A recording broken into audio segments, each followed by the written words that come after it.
So Young Dro and T.I. were up here. They were here promoting Dro's new song, Thank God, that he has with Kirk Franklin. And on that song, it talks about, just his struggles with sobriety, getting over the, struggles with sobriety and just where he is at now.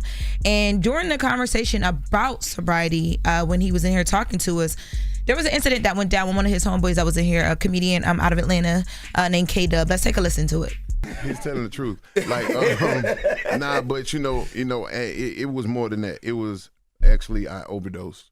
You feel what I'm saying? And I used this platform with the thank God to. Man, what's wrong with you, man? That's funny. What's wrong with you? He laughing in the background. Man, that's your brother, right? That's your brother. Crazy, man. He's a mechanic. K-Dub. He's a mechanic. The mechanics always laughing. K-Dub is a dastardly individual, man. So go ahead. So you almost overdosed.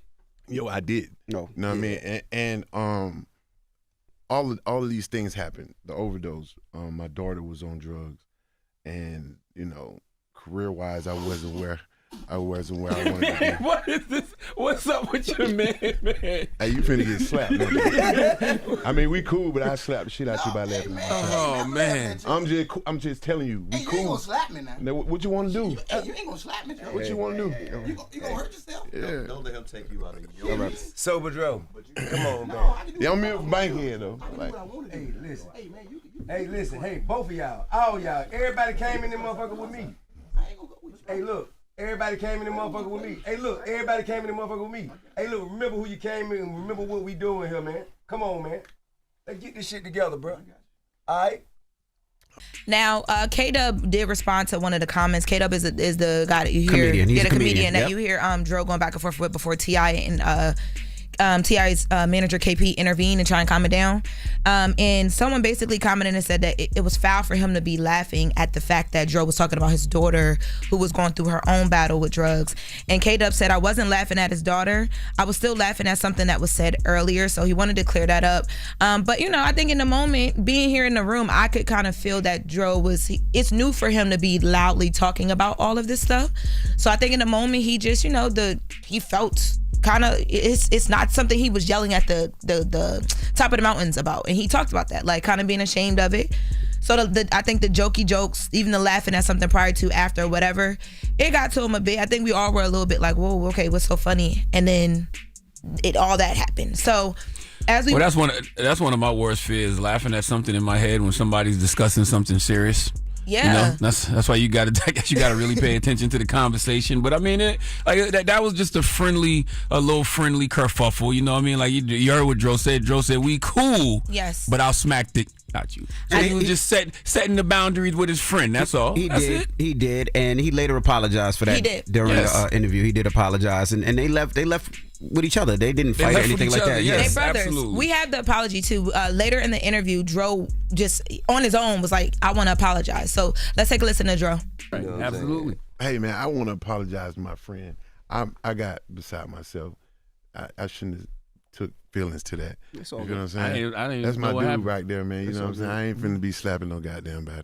Hey man, it's all that's good. That's my dog. Hey man, listen. Hey man, we all here together. We came here together. We gonna leave here together. We gonna grow together. Yeah. You know what I'm saying? Yeah. So I just had to make that. So we gonna have good times. We gonna have bad times. Absolutely. You know, but one thing we ain't gonna have is no broke times.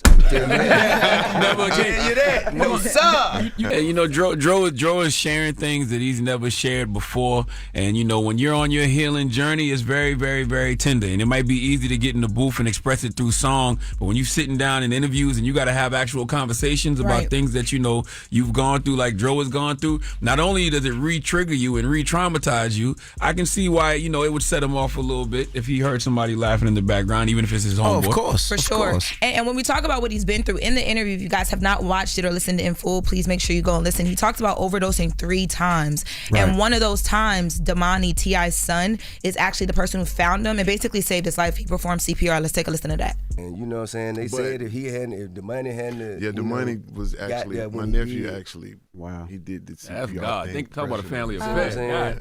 How old was he? So Damani was doing CPR? Yeah, how old was he performing CPR? He almost broke my chest cavity. Did he know he knew how to do CPR? When I was up and came to, I was like, my chest is killing me. He was like, nigga, that's all I got. You gonna be dead, right? How old was Damani at that age? He might have been 19. Wow. Okay. And you taught Damani CPR? Now we all did. So back, cause my sister Precious, she used to have asthma attacks all the time, and so because she had asthma attack all the time, she was living in the house with her.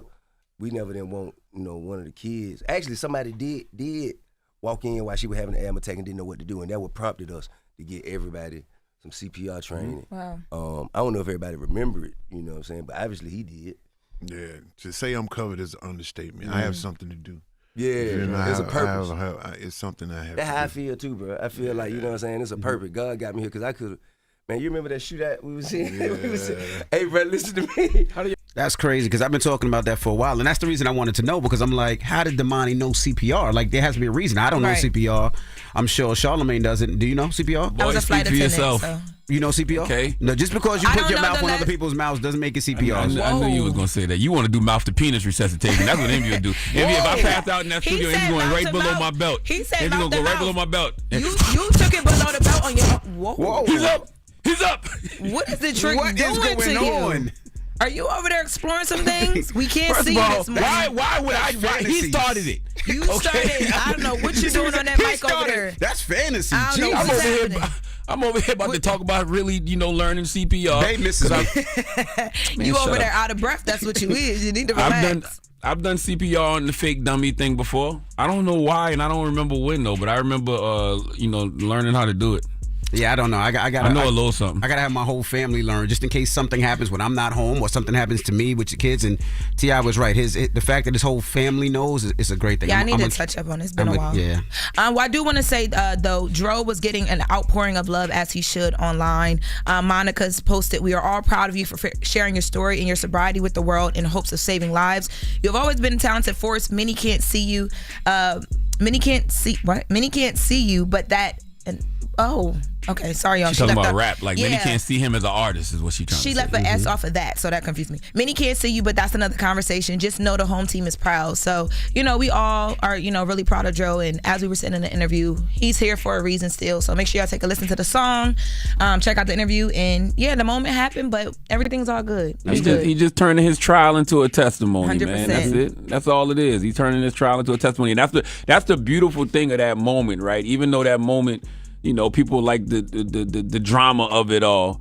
When I watched that clip on a lot of different places yesterday, they played the whole clip and they played Dro still telling his testimony as well. Right.